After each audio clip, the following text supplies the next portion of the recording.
이런, 늦겠다.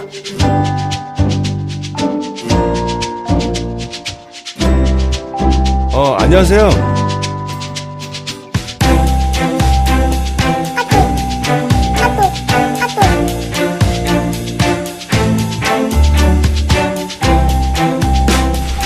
야, 너 뭐야 이거? 똑바로 못해 이거?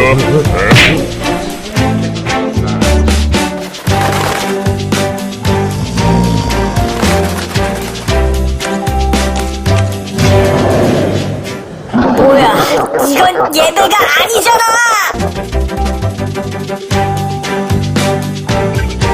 도와드릴게요.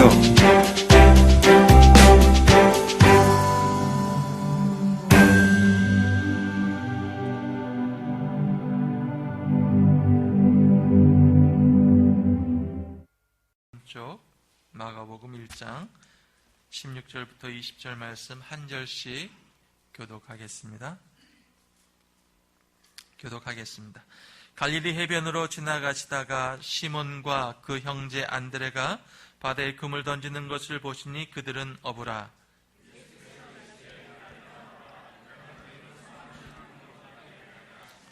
곧 그물을 버려두고 따르니라.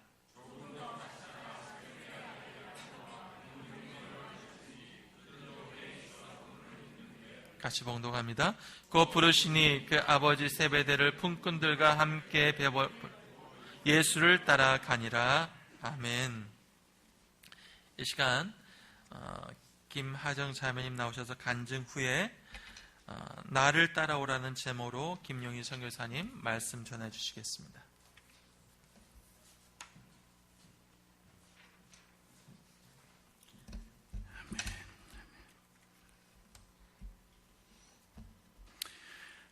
우리 이렇게 또 간증해 주신 분 또 고백을 통해서 또 우리 주님 그냥 저 멀리 구천에 떠 계시는 이런 허황한 꿈에 나타나는 이상한 산신령 같은 그런 분이 아니고 살아 계셔서 지금도 그를 믿고 따르는 모든 이에게 응답하시고 인도하시는 살아계신 주님이십니다. 할렐루야. 인생 살면서 크고 작은 많은 일들 경험하시겠지만 아마 우리 생애 최고 최대의 사건을 말하라면 그나마 살아계신 하나님 만나는 기적, 이거보다 더 큰 건 없다고 생각합니다. 우리 인생에 어느 때나 주님의 손길이 떠난 적은 없습니다. 오늘도 이렇게 쏟아진 햇살, 또 그리고 그저 호흡하는 이런 공기들, 또 우리 땅을 디디고 살고 하늘을 이고 땅을 디디고 사는 모든 것들 다 우리 창조하신 하나님의 그 터 안에서 우리가 숨쉬고 기동하고 믿든 안 믿든 깨닫든 못 깨닫든 누가 여기 땅 만들어서 지가 살 땅 만들어 가지고 이 땅에 태어나신 분 없으시지 않습니까? 그렇죠? 얼른 대답을 하셔야 됩니다. 네, 그럴 때는 얼른 놓치지 않고 대답을 하셔야지, 대답을 안 하면 안 그런데요 이런 말처럼 들립니다. 그래서 그러시면 안 되고 그럼 누구 하나 또 아무리 대단한 꿈을 가진 사람이라고 그래도 지가 무슨 태어날 때부터 지 인생 나는 대한민국에 태어나고 나는 여자로 태어나고 뭐 나는 뭐 어느 집에 태어나고 나는 어떻게 생기고 이거 설계해가지고 온 사람 아무도 없습니다. 그러면 내가 왜 이렇게 됐겠습니까? 만약 선택해서 되는 일이라면 지가 어떤 놈이 다 제 인생 이런 꼴로 나오고 싶은 사람이 어디 있겠습니까? 솔직한 말로. 그래서 주님이 주어진 대로 이 땅에서 이제 태어나서 살아가는 날 동안 어디서 왔는지 어디로 가는지 알 길도 없고 그리고 누가 가르쳐 줄 수도 없고, 그런데 태어나서 생긴 욕심으로 끝도 없이 그저 다 길어봤자 100년 미만인데 그 인생 살면서 뭘 얻었는지 왜 사는지 알 길도 없이 먹어야 살고 살아야 또 일하고 일해야 먹을 거 나오고 그럼 먹다 죽다 이렇게 끝나는 인생인 줄 모르는 사람 아무도 없습니다. 그런데 그 중에 조금 더 많이 먹었냐 덜 먹었냐 기름지냐 똥꺼칠하냐 뭐 이런 걸 가지고 성공했다 실패했다 이러고 울고 비교하고 시기 질투하고 뭐 우울증 걸리고 이러고 살다가 죽는 게 인생의 다라면 이거 우리보다 미친 사람들이 어디 있겠어요? 제일 불행한 사람 아니겠어요? 솔직한 말로. 그렇게 열심히 공부해서 서울대학 들어가고 뭐 어디 가서 뭐 박사학위 받고 그래서 뭐 어떡하겠다는 건데. 그래서 몇 년까지 사시겠다는 건데 행복하다고? 언제까지 행복하실 건데. 그러니까 이 기가 막힌 운명을 만약에 우리가 이생뿐이면 우리가 살다가 이 잠깐 왔다가 인생은 풀과 같고 그 영광은 풀의 꽃과 같아서 풀은 마르고 꽃은 반드시 시들게 돼 있고 눈앞에 우리가 울고 불던 우리의 모든 삶 반드시 지나가게 돼 있습니다. 한때 화려하게 핀 꽃이라고 해서 이거 계속 가는 거 아닙니다. 반드시 지나가게 돼 있습니다. 성경에 한 절로 말씀하신 겁니다. 이 세상도 그 정욕도 반드시 지나가지만 그러나 영원한 것 이거 못 붙들면 이 땅에서 아무리 성공하고 뭐 대단히 폼 잡고 살아도 그거 전부 다 도찐개찐입니다. 무슨 말인지 잘 모르실 텐데 그게 그거다 이 말입니다. 다 사실 말하고 붙이면. 그래서 뭐 인물 반반하다고 해서 그거 하나 가지고 저 세속적으로 생긴 인물 하나 가지고 잘생겼다는 말은 잘못된 겁니다. 우린 모두가 각자가 잘생긴 겁니다. 할렐루야. 왜냐하면 누가 모델이 따로 없이 표준이 없으니까 표준이 없으니까 우리 각자가 표준입니다. 우린 각자 독특하게 잘생겼습니다. 그래서 보통 세상에서 잘생겼다는 말은 그건 그냥 세속적으로 생겼다 이런 말입니다. 세속적으로 생긴 인물 하나 가지고 잘난 척하고 까부는 것들은 조금만 기다려라 이거예요. 그럼 나이 40만 되면 인물의 평준화가 일어납니다. 말로 하자면 그러니까 그 부록의 세대라 그러잖아요. 나이 40이면 인생 다 사는 중에 나이 40이면 벌써 반이 꺾어진 건데 후반 반하고 전반 반하고는 다릅니다. 전혀 다릅니다. 그런데 나이 40이면 부록의 나이라 뭐 깊이 묵상할 것도 없습니다. 성경도 모르면서 그 묵상에서 뭐 하겠어요. 하여튼 근데 그건 유혹 줄 것도 없고 받을 것도 없다 이런 말이에요. 그러니까 그놈이 그놈이고 그놈이 그놈이다. 그래서 인물의 평준화가 일어나서 장미가 화려하지만 시들면 진짜 추하기 짝이 없습니다. 장미는 조금만 기다리라 이거야. 시들 때까지만. 근데 할미꽃은 그런 거에 강합니다. 왜냐하면 처음부터 할미꽃이니까 나중에 늙어도 할미꽃이고 그게 그겁니다. 그래서 저 같은 사람은 아주 그런 일에 강한 할미과죠. 그러니까 말로 하자면 학벌에 미친 나라가 우리나라인데 전 세계에서 고등교육 이후에 대학 진학하는 이런 일에 전 세계 우리나라를 따라올 게 없잖아요. 80% 이상이 그러니까 대학 안 나온 사람을 찾기가 어려울 만큼 전부 대학에 미쳤습니다. 대입시에 아주 미쳐서 인생이 다 대입을 위해 사는 것처럼 얘기해요. 높은 학력이 우리에게 인생의 기득권을 줄 수 있다고 생각하지만 아니요. 조금만 가보면 나이 50만 되면 학벌의 평준화가 일어난다는 걸 아마 아실 겁니다. 학벌이 높을수록 연봉, 호봉이 셀수록 명퇴 순위가 빨리 땡겨진다는 사실을 국민 여러분 이해하시길 바랍니다. 그리고 또 하나는 건강이 뭐니 해도 최고다 이렇게 말씀하시는데 인생 다 해봤자 건강이라는 거 나이 60만 되면 건강의 평준화가 일어납니다. 인체 해부학 굳이 공부할 필요가 없어요. 의학 공부 안 해도 사람의 몸이 얼마나 많은 마디로 이루어졌는지는 나이 60만 되면 아침에 일어날 때 모든 관절이 소리를 지릅니다. 나도 관절이야! 이러고 소리를 지르는 바람에 관절이 어디가 관절인지를 굳이 의학 공부 안 해도 다 알게 되는 겁니다.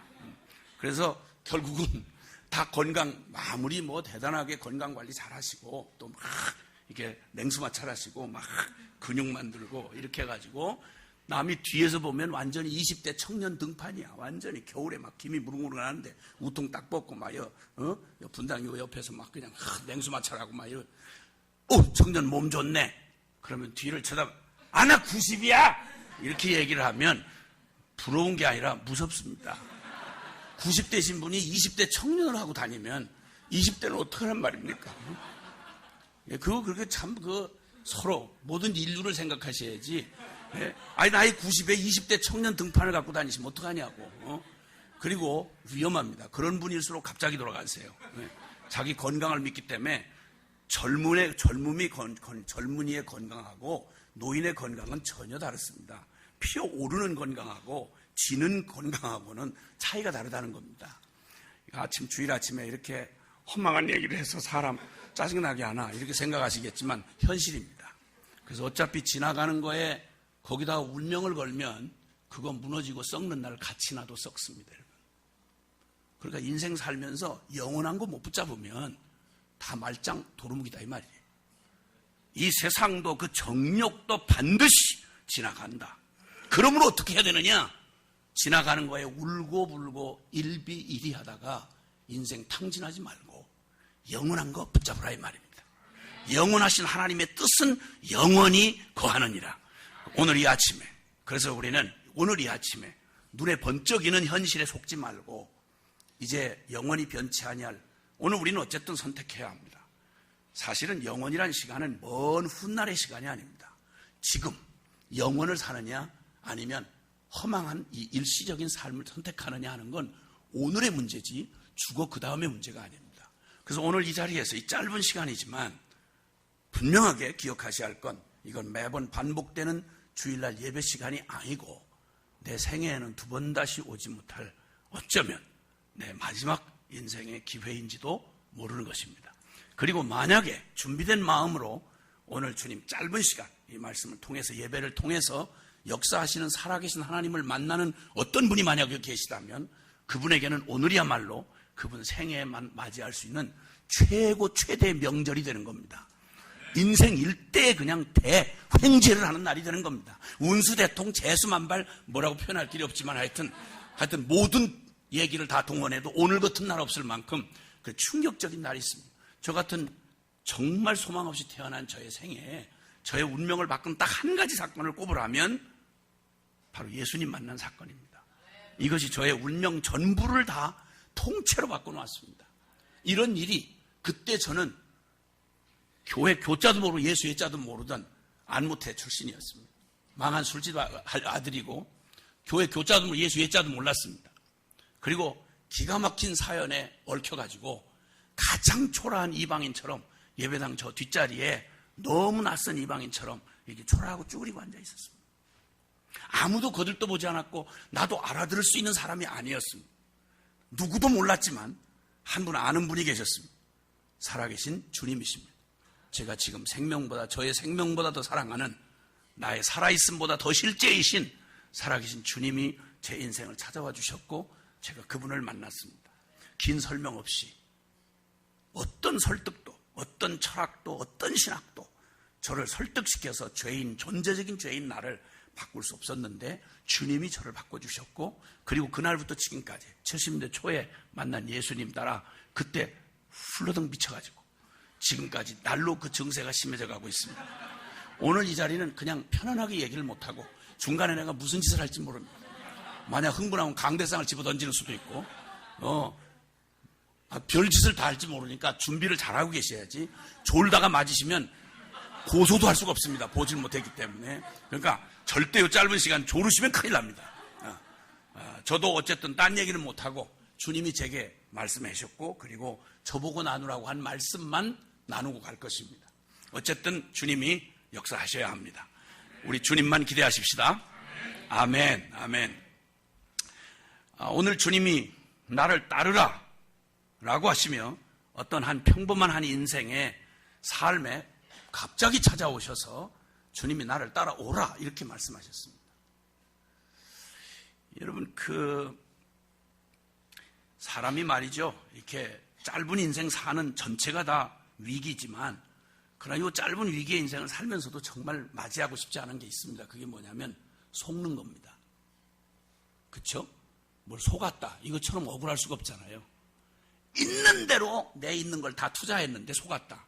아니면 죽으라고 평생 달려왔는데 잘못 왔네 이랬다든지, 이것만큼이면 분명히 나를 행복해 줄 수 있을 거라고 생각하고 막 모든 걸 다 바쳐서 투자를 했는데 사기당한 거야.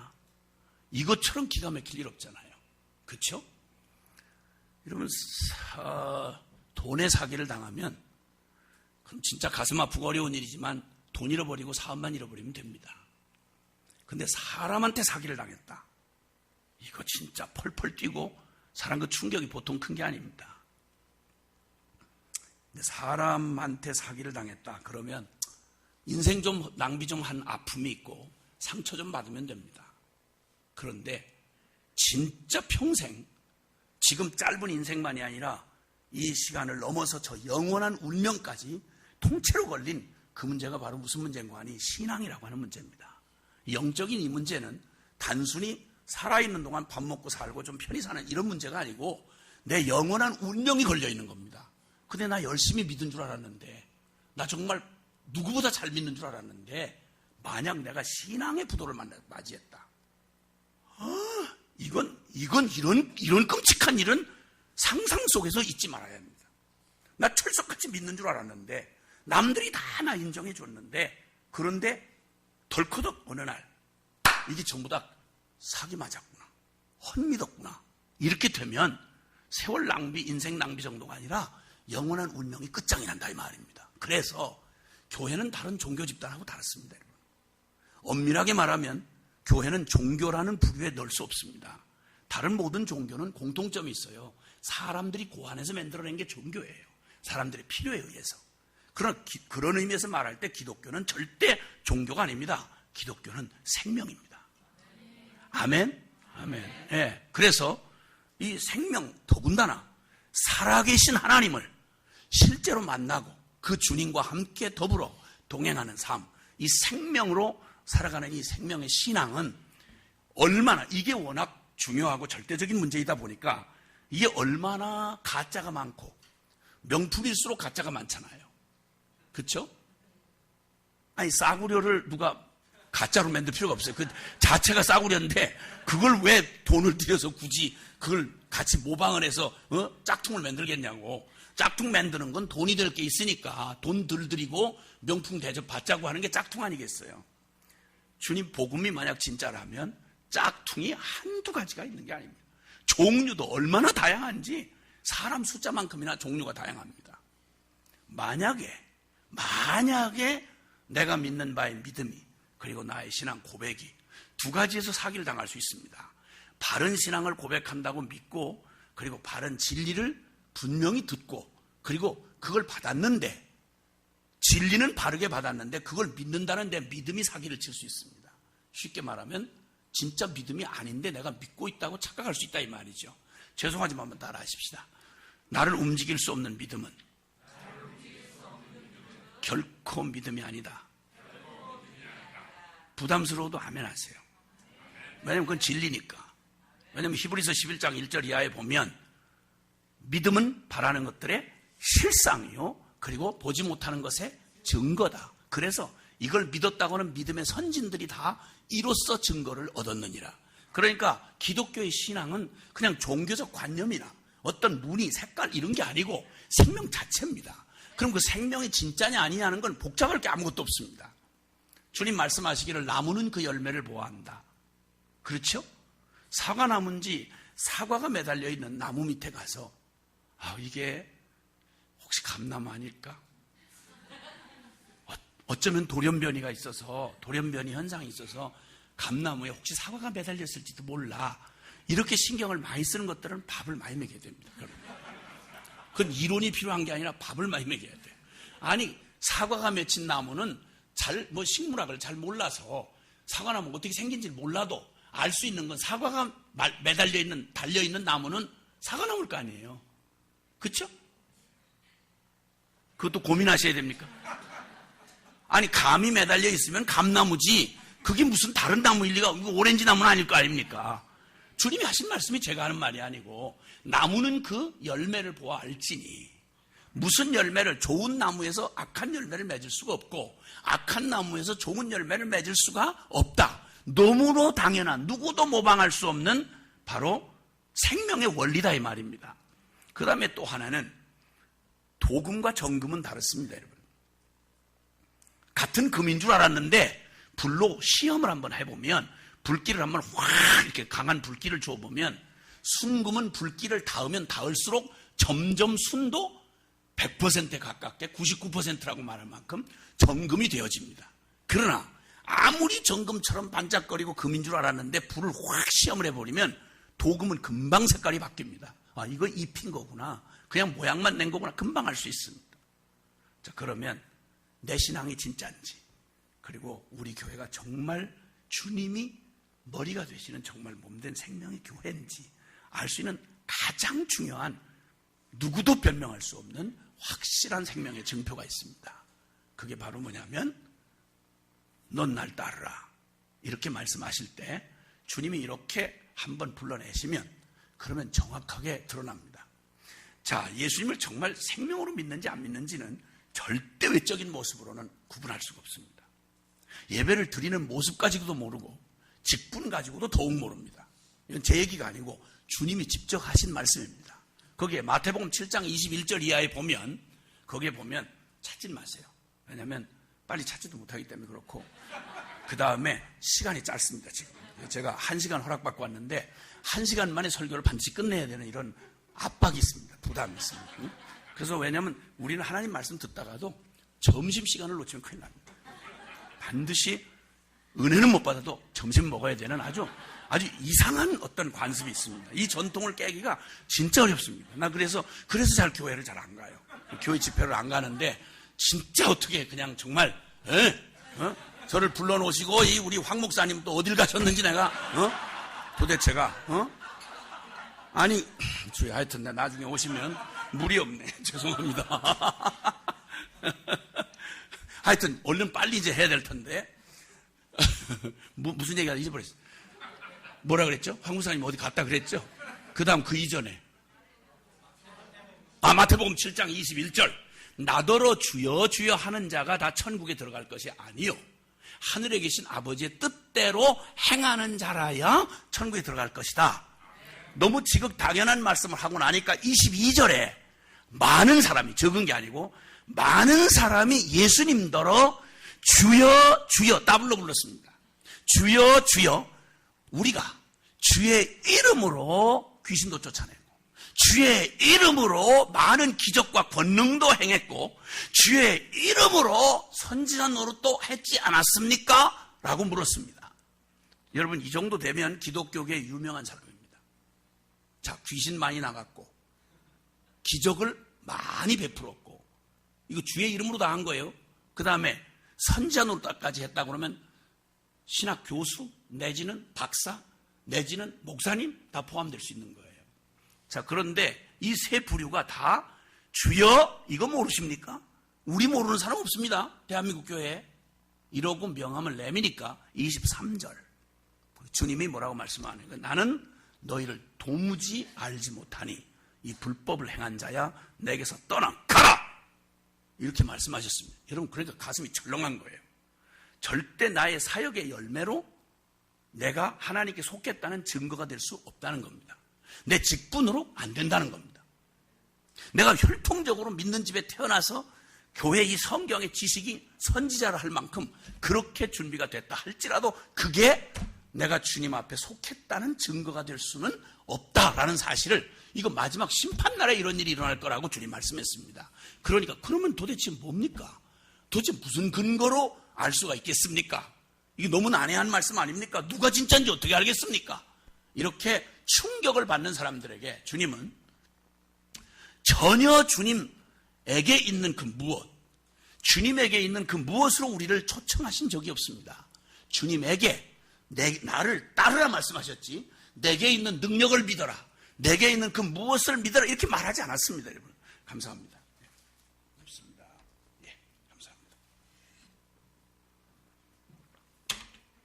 그럼 이런 일이 있을 수 있느냐? 이렇게 많은 사람들이 주의 이름으로 말씀을 전하고 선교사가 되고 그리고 교회 장로님, 권사님, 집사님도 되고 그리고 몇 대째 믿는 집안에 태어나서 운명적으로 자기 생각에 나는 교회를 떠나서 생각할 수가 없는 문화적인 그런 기독교인 중에도 가짜가 있을 수 있느냐? 많다고 말씀하셨습니다. 성경. 많다고.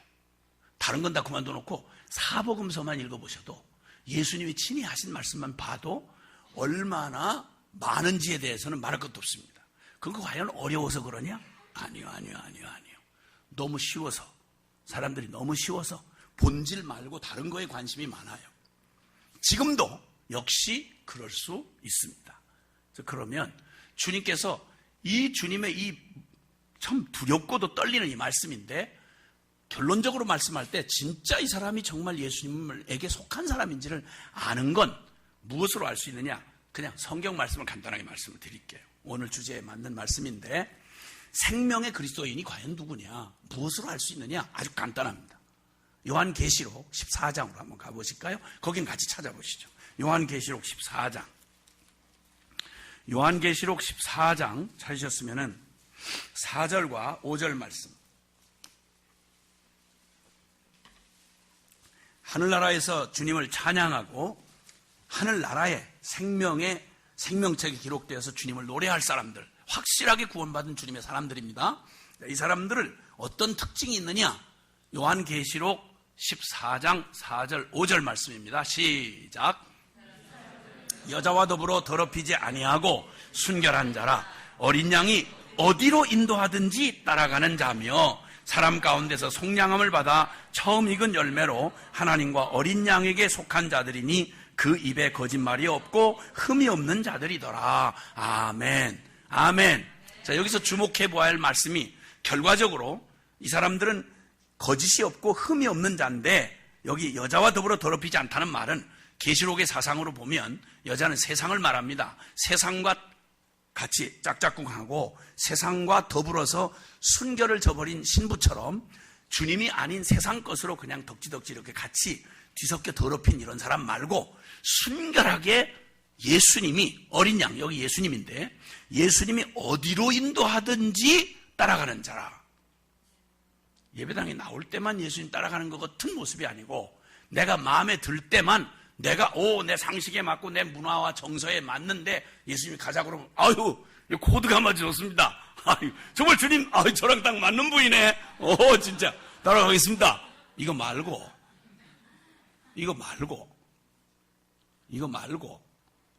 어린 양이 어디로 인도하든지 따라가는 자라. 아멘. 자, 이렇게 주님은 분명히 말씀하셔서 예수님이 어디로 인도하든지 따라가는 사람, 그러니까 예수님을 떠나서는 살 수가 없게 된 사람, 이 사람이 바로 하늘에 속한 사람이요, 구원받은 성도요, 주의 제자요, 아멘, 주의 백성이다, 이 말입니다. 너무 단순하죠? 누구나 따라갈 수 있을 것 같죠? 아니요. 그런데 이거는 우리의 본성으로는, 옛 자아의 본성으로는 죽었다 깨나도 못 따라갑니다. 그러니까 이게 마지막 테스트가 될 수 있는 거예요. 예수님 시대에 예수님께로 나온 사람들이 굉장히 많습니다. 아마 예수님 짧은 공생의 3년 동안 웬만한 지발로 못 걸어 나오거나 아니면 무슨 다른 일에 뭐 붙들려 있거나 이러지 않은 한 웬만하면 다 나와서 구경했습니다. 예수님께로 수많은 사람들이 나왔습니다. 이 사건을 가장 극적으로 표현해 준 예수님의 공생애에 수많은 사건 중에 한 사건을 꼽으면 이게 예수님의 클라이막스입니다. 예수님의 생애에 가장 인기가 최고로 올라갔던 때가 있었습니다. 수많은 기적을 베풀 때 사람들이 환호성을 치고 막 경악을 하고, 와, 이분은 그냥 선지자가 아니구나, 이분은 그냥 대강 훌륭한 지도자가 아니고, 야, 이분은 정말 하늘에서 오신 분이구나, 사람들이 막 감격을 하고, 막 어떤 사람은 지가 기절하고, 이쪽에서 어떤 사람을 주님이 고쳐주셨는데 지가 기절하고 자빠졌어요. 너무 충격이 크니까. 이건 뭐 사람이 할 수 있는 일이 아니니까. 이런 기적이 얼마나 많은지 요한복음의 저자는, 요한복음을 기록한 그 요한은, 성령께서 요한을 통해서 기록하기를, 주님이 이루신 기적을 만약에 책으로 만들어서 이 세상에 두려고 하면 둘 곳이 모자라다, 이렇게 말할 만큼 어마어마한, 여기 성경에 나와 있는, 사복음서에 나와 있는 기적은 그 중에 몇몇, 이 요한복음마저 기적 중에 한 7가지 정도밖에 기록된 게 없어요. 나머지 어마어마했습니다. 고침받으면 문둥병자가 고침을 받았고, 앉은 병이 일어섰고, 죽은 자가 다시 살아나고, 뭐 이런 기적을 말로 할 수 없을 만큼 많았습니다. 그런데 그 어떤 기적보다 예수님의 인기가 최고로 막 하늘을 찌를 듯 올라갔던 때가 언제냐면, 예수님을 유대 임금 삼으려고 했었어요. 오죽했으면. 그때가 언제냐면, 여러분 잘 아시겠지만 사복음서 전체가 기록하고 있는 기적이 하나 있습니다. 그게 바로 오병이어 사건입니다. 사람은 뭐니 해도 먹는 겁니다. 이게 아주 중요합니다, 여러분. 그래서 교회는 많이 먹여야 됩니다. 일단 오면 다른 거 없습니다. 은혜를 못 받으면 밥이라도 많이 먹어야, 그래야 은혜 받을 기회가 주어지는 겁니다. 사람 마음 여는 데는 먹는 것밖에 없어요. 아무리 은혜가 돼도 배 쫄쫄 굶기고 점심도 못 먹게 하고 제가 설교를 길게 했다, 저는 돌 맞을지 몰라요. 그렇기 때문에 얼른 식사 전에 끝내야 돼요. 그래서 하여튼 그래서 근데 이때 오병이어 사건의 기적은 다른 기적과 다른 게 뭐냐면 예를 들어서 소경이 눈을 떴다 그러면 눈 뜬 사람만 좋지 나머지는 다 구경꾼이잖아요. 그쵸? 오, 소경이 눈을 떴네. 놀랍네. 아우, 나도 소경일 걸 그랬다, 야. 뭐 이제 이런 생각. 이게 전부 다 기적이 남의 기적이니까 간접 체험이잖아요. 그쵸? 모든 기적의 특징이 그거잖아. 그런데 오병이어 사건 때는 구경꾼이 따로 없었어요. 전부가 기적의 수혜자였어요. 전부 기적의 떡과 고기를 다 먹은 거예요, 다. 이러니까 난리도 아니었습니다. 뭐 내가 본 거 정도가 아니고 내가 체험했다 이거. 내가 직접 먹었다 이거. 여러분 구경한 사람하고 직접 체험한 사람하고 차이가 있다는 건 아시죠? 간증하는 내용이 다릅니다, 여러분. 유치원 책에 있는 호랭이를 본 사람하고 유치원 그 책에 그림책에 나와 있는 호랭이 있잖아요. 그걸 본 사람하고 서울대공원에 가서 거기서 이렇게 직접 살아있는 창살에 갇혀있지만 살아있는 호랭이 본 거하고 그 다음에 아예 들판에 놓인 호랭이를 들판에서 그냥 돌아다니는 호랭이를 개인 면담하는 사람하고 호랭이에 관해서 얘기할 때 강도가 다르겠죠? 그쵸? 사진첩에 호랭이를 본 사람, 호랭이는 알록달록 너무 예뻐요. 이렇게 말할 수 있고, 근데 만약에 자빠지 자는 호랭이라도 서울 저 동물원에서 직접 본 사람들 자다가 그냥 한번 다리를 쭉 뻗고 기지개 켜고 이빨을 이렇게 한번 한 호랭이를 본 사람, 호랭이는 참 무서워요. 입이 커요. 이렇게 말할 수 있죠. 근데 만약에 산에 갔다가 풀려있는 호랭이를 개인적으로 만났다. 이 사람은 세월이 40년이 가고 50년이 지나도 호랭이 비슷한 얘기만 나오면 그냥 숨이 끄덕끄덕 먹고 40년 세월이 그냥 그대로 하나로 딱 묶여가지고 말도 하지 마세요. 랑이까지 가지도 못해요. 그냥 예수님을 남이 만난 예수님을 들은 사람하고 예수님을 직접 내 인생에 부딪혀 만난 사람하고 얘기가 다르겠죠. 감도가 다르죠. 이렇게 해서 수많은 사람이 난리도 아니었습니다. 이래가지고는 예수님을 임금 삼겠다는 거야. 와, 이런 분을 임금 삼으면 우리 모든 문제, 의식주 문제 다 해결됐다. 그리고는 막 난리도 아니었어요. 주님이 막 임금 삼겠다고 미쳐서 막 인기가 이만큼 올라갔잖아요. 요즘에 어줍잖은 주의 종들 같았으면 하나님 역사가 일어나. 불의종 능력의 사자가 여기 왔다. 내게로 내 깃발 아래 모여라. 뭐 이랬을 거 아니에요. 요즘에 어줍지 않은 주의 종것 했으면 그렇게 까불고 돌아다니는 것들 꽤 있잖아요. 그 유명한 사람들 중에 못 들어보셨어요? 종놈이 하도 설치니까 주인이 미안해서 예수님은 저 옆에서 가만히 피해 계셔야 돼요. 얼마나 종이 잘나서 얼마나 설치고 돌아다니는지. 이렇게 해서 다 흩어보내셨어요. 그때 우리 제자들도 다 인간이시니까 우리 12 형님들도 다들 실수 많이 했습니다. 우리가 뭐 사도라고 이렇게 막 이러니까 그렇지 성경 읽다 보면 진짜 별의별 주책 다 떨고 정말 어떻게 이런 분들을 사도로 삼으셨나, 나를 안 삼고 뭐 이런 생각이 들 정도로 그 허술한 분들이에요, 이분들. 그래가지고 누가 크냐 누가 주님이 왕이 되면 반드시 거기는 공청회가 있을 거 아니야. 그 12 장관은 세워져야 될 거 아니에요. 그러니까 누가 크냐고 막 예수님 십자가에 못 박기 전날까지도 누가 크냐고 다툼질한 거 여기 보셨죠? 여기 성경에. 성경은 이게 일반적인 자서전하고 달라요. 그래서 여기 뭐 훌륭한 사람 12 사도라고 막 이렇게 화장해가지고 멋있는 것만 이렇게 쓰는 이런 거 아니에요. 그렇게 잘 기억하셔야 돼요. 여러분에 대해서도 좋은 점만 기록을 하시는 게 아니라 주책 떨고 희한한 짓 한 것까지 다 정확하게 기록이 돼 있다고 요한계시록에 나와 있어요. 그러니까 평소에 조심해야 되는 거예요.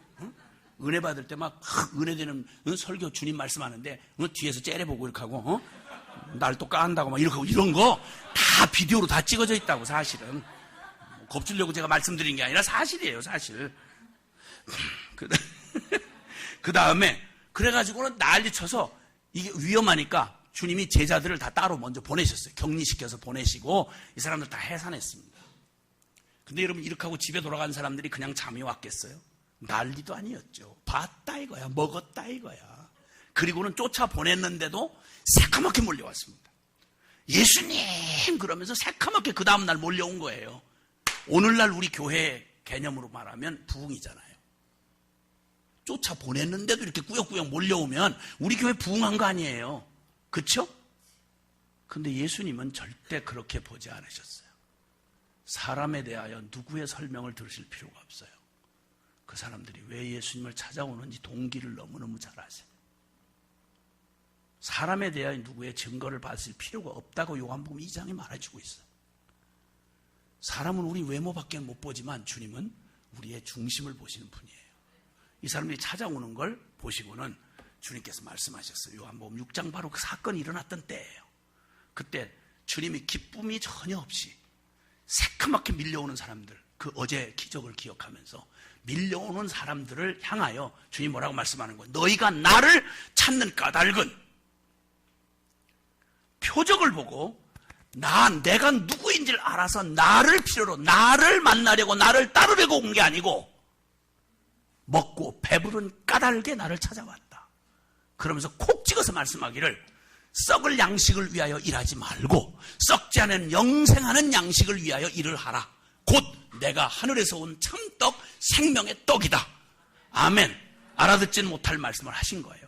그러니까 너희에게 필요한 건 한 끼 양식이 아니고 한 끼 너희의 감정을 채워줄 무슨 도움 따위가 아니고 너희의 문제는 이 땅에서 먹고 마시는 정도의 문제가 아니고 상황 조건의 문제 따위가 아니고 네 존재 자체가 문제다. 너에게는 생명이 필요하다. 주님이 하신 말씀이에요. 나는 생명 주러 왔다 이렇게 말씀하는 거예요. 문제 해결 소원 성취 정도를 해주러 온 게 아니고 이 땅에서 잠깐 배불리고 이 땅에서 잠깐 성공하는 너희의 야망을 성취해주러 온 예수가 아니고 나 예수는 너희에게 너희가 처한 그 끔찍하고 하나님 없는 그 비참한 너희의 존재를 영원한 생명 주려고 생명의 떡이 씹혀서 우리의 몸에 들어가서 우리의 육체가 살듯이 나를 먹는 그 사람은 나로 인하여 살리라. 아멘. 우리의 존재와 생명이 바뀌지 않고는 이건 종교적 감화가 아니고 기독교는 종교적 만족 따위가 아니라 예수님은 생명 주러 왔다 이렇게 말씀하는 겁니다. 아멘이십니까? 나의 존재의 진단이 그냥 어디 여기 파스 하나 붙이면 되는 게 아니고 내 영적인 이 존재가 살았다 하나 실상은 하나님 없이 실상은 죽은 자요. 죄와 허물로 소망 없이 하나님을 영원히 떠나서 죽었다 깨나도 하나님을 찾아도 찾을 수도 없고 알아도 따라갈 수 없는 존재. 허물과 죄로 죽었던 너, 죄 곧 나요 나고 죄인, 너의 존재적인 죄인인 너의 생명을 주님이 바꾸시고 너로 하여금 이제는 땅에 속한 자가 아니요 하늘에 속한 자요 잠시 육체에 매여 살다가 끝날 자가 아니라 하나님과 영원히 동행하며 그와 영생의 삶을 누리도록 그 새로운 생명을 너에게 주러 왔다.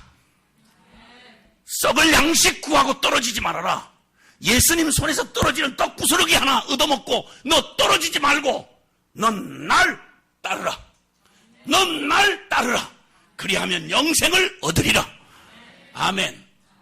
예수님을 만나서 떡 좀 얻어먹고 예수님을 만나서 팔자 좀 고치고 예수님을 만나서 성공 좀 하시고 예수님을 만나서 시집장가 좀 가고 예수님을 만나서 좋은 대학 좀 가고 예수님을 만나서 병 좀 고침받고 그렇게 하고 떨어지지 마시라 이 말입니다.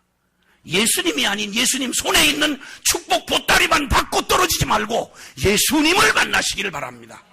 아멘입니까? 예배당까지 오셨다는 말은 참 놀라운 축복 중에 하나입니다. 그러나 예배당에만 왔다 돌아가지 마시고 천당까지 가게 되시기를 바랍니다. 좋은 목사님 만난 거 기가 막힌 일생일대의 횡재입니다. 그러나 좋은 목사님만 만나고 감동받고 돌아가지 마시고 목사님 통해서 살아계신 주님을 만나시기를 바랍니다. 이게 주님이 주고 싶으셨던 본질, 우리에게 복음을 통해서 주고 싶었던 바로 그겁니다.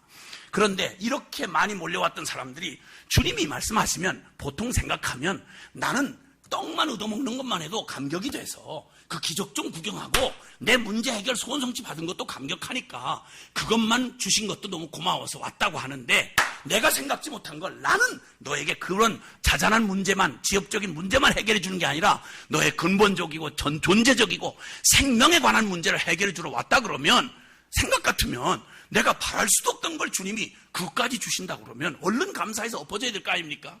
근데 여러분, 죄인이라는 게 이렇게 단순하고 그렇게 쉬운 게 아닙니다. 여러분, 죄인이란 고백을 할 때 우리가 죄인이란 고백은 역사에 그보다 더 절망적인 고백이 없습니다.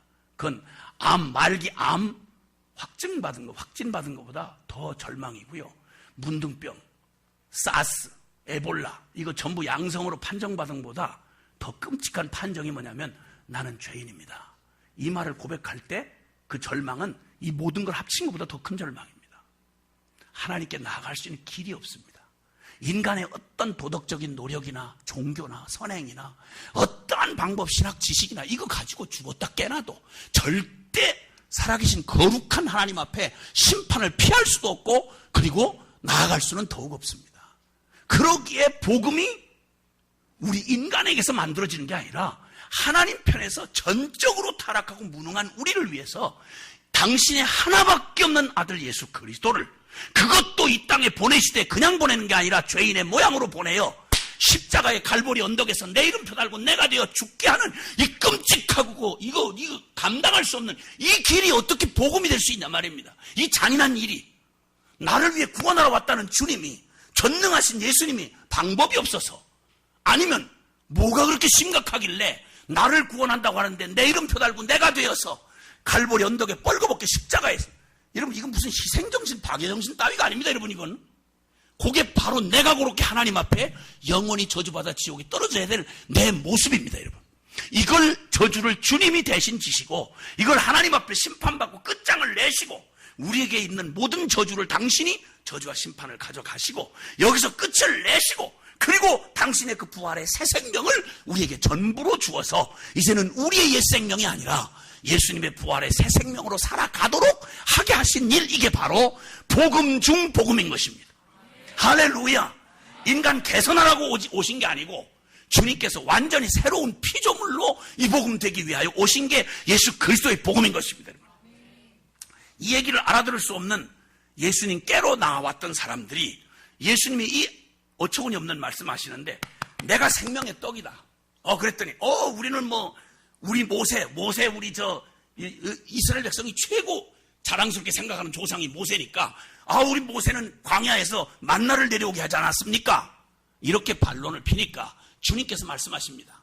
모세가 만나를 준 게 아니라 하나님이 만나를 주신 거다. 모세는 그냥 심부름한 거고 너가 그렇게 자랑스럽게 생각하는 모세를 따르고 모세의 율법을 지킨다 하는 걸로 너희가 구원받을 존재가 못 된다. 그 만나를 다시 말하지만 광야에서 40년 동안 기적의 떡 만나를 매일 먹었던 너희 조상 중에 한 놈도 가나안 땅 못 들어갔어요. 여호수아 갈렙 빼놓고는 한 놈도 기적에 파묻힐 만큼 기적을 경험한 사람들 중에 약속의 땅 가나안에 들어간 사람은 홍해 바다를 건넌 기적을 경험한 사람 중에 남자만 60만 명이에요. 여자아이들 말할 것도 없고요. 그 중에 두 사람 여호수아 갈렙 빼놓고 나머지는 미안하지만 애굽 땅에서는 구출을 받았는데 쉽게 말하면 요즘으로 말하면 가난, 질병, 고통 여러 가지 상황과 환경에서는 건짐을 받았는데 쉽게 말하면 그거 먹고 떨어진 거예요. 그의 중심의 존재가 바뀌지 않은 채로 악다구니 쓰다가 40년 광야 생활 차근차근 죽어서 한 사람도 홍해 바다를 건너서 애굽에서 구출받고 홍해 바다를 건너서 광야를 40년 동안 다닌 동안 한 사람도 여호수아 갈렙, 이 사람은 누구예요? 오직 믿음으로 산 사람들이에요. 아멘. 돈 가지고 못 가요? 하나님 나라. 애를 써도 못 가요? 하나님 나라. 오직 믿음으로 가는 나라, 하나님 나라. 아멘. 아멘. 광야에서 만나를 먹고도 그리고 죽었던 너희 조상들 봐라. 그러므로 너희에게는 만나가 한 끼 채워주는 만나가 필요한 게 아니라 영원한 영생의 떡이 되기 위하여 온 내가 필요하다. 내 살을 먹는 자마다, 내 살을 먹는 자는 나로 인하여 살리라. 그러니까 유대인들이 못 알아듣고 제 살을 뜯어먹이려고 그러나? 이러는 거예요. 이렇게 웃었단 말이에요. 그때도 동일하게 이렇게 웃어. 얼마나 어처구니 없는 말이에요. 그때 여러분 잘 아시는 대로 요한복음 6장 53절 이하에 주님이 말씀하세요. 내 살을 먹고 내 피를 마시는 자는 나로 인하여, 내가 아버지로 인하여 사는 것과 같이 그는 이제는 지가 그 죄된 생명을 가지고 내가 나 하면서 내가 좋은 거, 내가 주인이고, 내가 왕이고, 내가 원하는 삶을 살아가던, 하나님 상관없이 내가 왕노릇하던 이 병든 자아의 죽음이 확실하게 십자가에서 예수님처럼 죽음으로 넘겨치고, 개선한 내가 아니라 다시 죽고 다시 태어난, 그러니까 이제는 예수와 함께 세례받고 침례받아서 주님과 함께 옛사람 나 죽고, 이제 내 안에 내가 아니요 오직 개선된 내가 아니라 오직 이제 부활하신 예수 그리스도의 생명을 전부로 받아서 내가 사는 것 아니요 오직 내 안에 그리스도께서 사신다는 이 진리를 믿는 믿음 안에서 살아가는 사람, 이 사람만이 하늘나라에 속한 사람이요 이 사람만이 예수 그리스도를 따를 수 있는 사람이다 라고 말하는 것입니다. 아멘. 기독교의 믿음이란 긍정의 힘, 적극적 사고방식이 아닙니다, 여러분.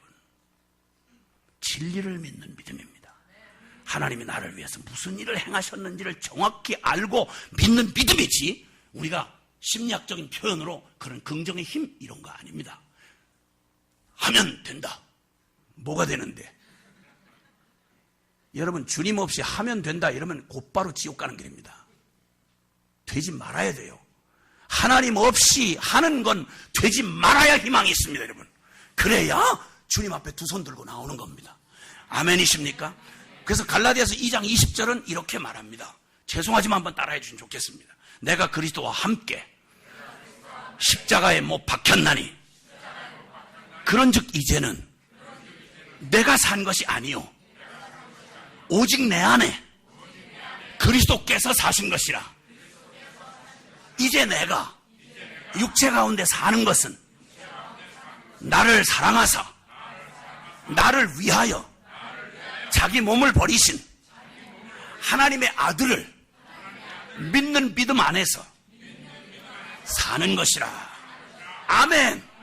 아멘. 바로 이 일을 주님이 역사적 객관적 실제로 이루시고 이 놀라운 이 진리를 우리 성령께서 이 진리를 우리 안에 온전히 믿게 하셔서, 아하, 예수 죽음은 곧 바로 나의 죽음이구나. 예수님이 내 이름표 달고 하나님 앞에 심판받아 죽은 죽음이 내 죽음이며, 그리고 이제는 내가 사는 게 아니고 개선해서 나를 갈고 닦아서 고쳐진 나를 가지고 사는 게 아니라, 이거는 고칠, 개선할 희망이 없는 겁니다. 죽음에 던져 넣을 수밖에 없는 겁니다. 죽음에 예수와 함께 죽었음을 받아들이고 자기를 부인하고 날마다 저 죽은 십자가를 지고야 나를 따라올 수 있다. 누가복음 9장 23절에 주님 말씀하는 겁니다.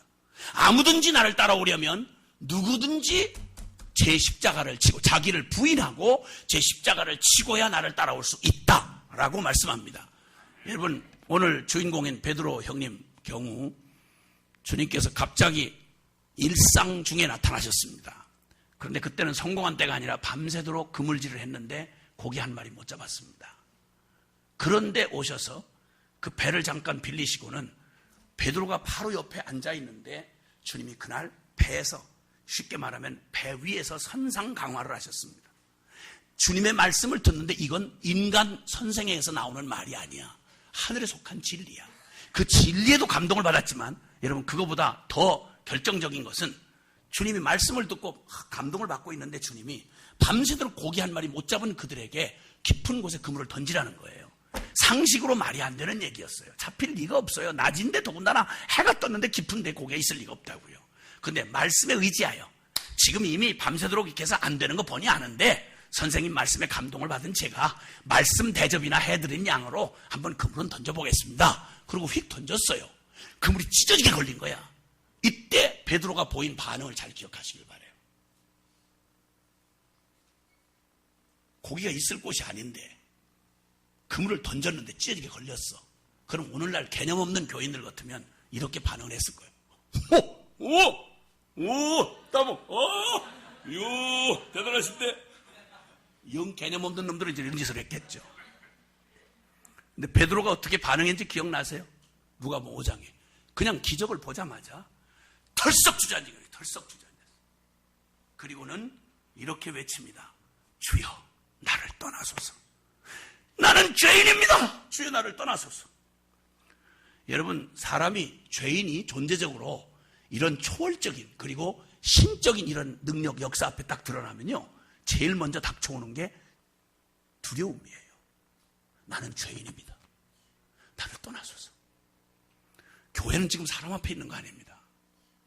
하나님 앞에 있는 겁니다. 거룩한 말씀에 빛이 비추고 진리가 내 심령을 비추고 거룩한 하나님의 임재가 함께 있으면 제일 먼저 죄인들의 반응은 오 세네, 오 대단한데, 교회 나오고 싶은데 이런 태도를 못합니다. 진짜로 만난 부딪힌 사람은 제일 먼저 나온 게 뭐냐면 나는 죄인으로서이다. 두려우신 하나님 앞에 내가 이런 두려우신 하나님 앞에 내가 어떻게 서겠습니까? 나를 떠나소서 주여. 여러분 이렇게 절규할 때 주님께서 너는 나를 따라오라. 그리고는 상상도 안 될 말씀합니다. 고기 잡는 어부한테 사람 낚는 어부라 말이 됩니까? 아니 고기 그물 던져서 그냥 잡히는 고기 잡는 거하고 사람을 낚는다. 이건 사람 일이 아닙니다. 이건 주의 일입니다. 그러면 이거는 너의 삶은 이제 내 수준의 삶이 아니고 하나님 수준의 삶으로 내가 너를 들어 사용하겠다 이 말입니다. 이때 그는 모든 걸 다 버리고 갔다라는 말은 단순히 물질적인 거 버렸다 이런 말이 아닙니다. 기억하십시오. 예수님 따르시려면 내가 날마다 통박 재고 내가 따져보니까 믿을만하다. 내 취향에 맞는다. 이렇게 해서 따라갈 예수가 아니다 이 말입니다. 예수는 훌륭한 도덕가가 아닙니다. 정치가도 아니며 그분은 대단한 스승 아닙니다 여러분. 그분은 살아계신 하나님이십니다. 주는 그리스도시요 살아계신 하나님의 아들이시니이다. 오늘날 교회가 다시 한번 회복하는 유일한 길은 원래 자리로 돌아가는 겁니다. 예수 그리스도는 훌륭한 도덕적 스승 따위가 아닙니다. 사회운동하는 그런 분 아닙니다. 그분은 살아계신 하나님이십니다. 그리고 그는 우리를 영원한 저주와 심판에서 구원해내신 그는 그리스도이십니다. 여러분 십자가 부활로 우리의 영혼을 구원하신 살아계신 우리의 구원자이며 그리고 우리의 새 생명이 되시는 우리 존재의 전부가 되시는 분이십니다. 그 이하로는 이 신앙 고백 없이 못 따라갑니다. 베드로가 따라갔던 건 도덕적이고 훌륭한 리더쯤 되셔서 따라간 이런 주님 아닙니다. 여러분 나로서는 끝장났는데 사람 낚는 어부가 하나 말이 꼬였어요. 고기 잡는 어부가 사람 낚는 어부가 된다는 말은 인간 최선으로 이룰 수 있는 일이 아닙니다. 차원이 다르다는 말입니다. 네 인생의 수준이 아니라 너 하나님 수준의 삶으로 내가 너를 초대한다. 그러니 반응하는 우리는 내 계산이나 내 실력이 아니라 오직 믿음으로 나는 불가능하지만 하나님 부르신 하나님은 가능하다. 이 믿음이 바로 우리를 구원에 이르게 할 뿐만 아니라 그리고 그 믿음만이 우리를 주님을 끝까지 따라가는 주님의 사람들로 세우실 수 있습니다. 내가 아니요 내 안에 그리스도 사시는 삶. 내가 주님을 위해서 무슨 일을 할 수 있는 게 아니라 하나님을 믿는 게 오직 주의 일이다. 나는 불가능하지만 주님이면 가능합니다. 주님이면 됩니다. 이 고백을 하는 믿음의 사람들이 이 꿈 있는 교회의 성도들이시기를 바랍니다. 세상은 우리를 보고 싶은 게 아닙니다. 불가능한 우리를 통해 역사하시는 살아계신 주님을 보고 싶어 하는 겁니다. 다른 단체에서 다 할 수 있는 일 여기서 그냥 그거 하고 마는 도덕 훈련소 정도 되는 이런 따위가 교회가 아닙니다. 교회는 사람들이 무엇을 봐야 되는 거 아니 잘난 종들을 보는 게 아니라 무익한 종들, 쓸모없는 종들, 불가능한 종들을 통해서 지금도 그분의 수준의 일을 이뤄내시는 바로 그 살아계신 하나님을 보여주는 곳, 그게 바로 살아있는 그리스도의 몸 교회인 것입니다. 할렐루야. 오늘 그 주님을 따르시겠습니까? 그 주님을 따르는 길은 우리의 의지나 우리의 각오 가지고 안 됩니다. 십자가로 가셔야 합니다. 그래서 먼저는 주님과 함께 죽고 주님과 함께 다시 산 이 믿음의 초청, 이 역설적인 초청, 나 죽는 십자가로 예수님의 죽음에 함께 세례받고 그 죽음이 확실한 터 위에 이제는 결코 어떤 속임에도 속지 아니하고 내가 아니요 내 안에 그리스도이십니다. 나 아니에요. 내가 아니고 주님입니다. 나는 불가능하지만 주님은 하십니다. 나는 더럽고 추한 존재이지만 주님이 십자가에 다 해결하시고 이젠 거룩한 주님이 생명이 나의 지혜, 나의 의로움, 나의 구속, 나의 거룩함이 되셨으니 나는 내가 아니요 내 안에 그리스도이십니다. 그래서 기도를 할 때도 우리 자격으로 가는 거 아닙니다. 예배를 드릴 때도 아까 찬양했던 것처럼 보혈을 힘입어 나가는 겁니다. 여러분 누구도 예배에 제 자격으로 나오면 하나님의 심판밖에 받을 게 없습니다. 우리가 예배를 감히 거룩한 하나님을 경배할 수 있는 유일한 자격도 여러분의 혈통이나 여러분의 신학적 지식이나 체험 이런 따위가 아니고 오직 그리스도의 공로를 힘입어 오직 그의 이름으로 나아가는 것입니다. 기도를 할 때도 예수님의 이름으로 기도해야 합니다. 아멘입니까? 이 교회는 주님의 이름으로만 일컬어지고 주님으로만 진행되어지는 살아있는 유기적 공동체, 즉 그리스도의 몸이 되어야 합니다. 그 거룩한 주님의 초청에 응답하고 오늘 그분을 따르기로 결단하시는 분, 잠깐 기도하십시다.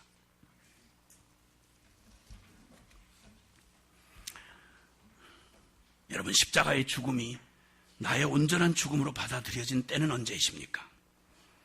내 삶에 지금도 여전히 주인으로 판단하고 결정하고, 그리고 나 좋으면 오케이, 나 싫으면 노, 이러는 여전히 주인 노릇하는 건 납니까? 주님입니까?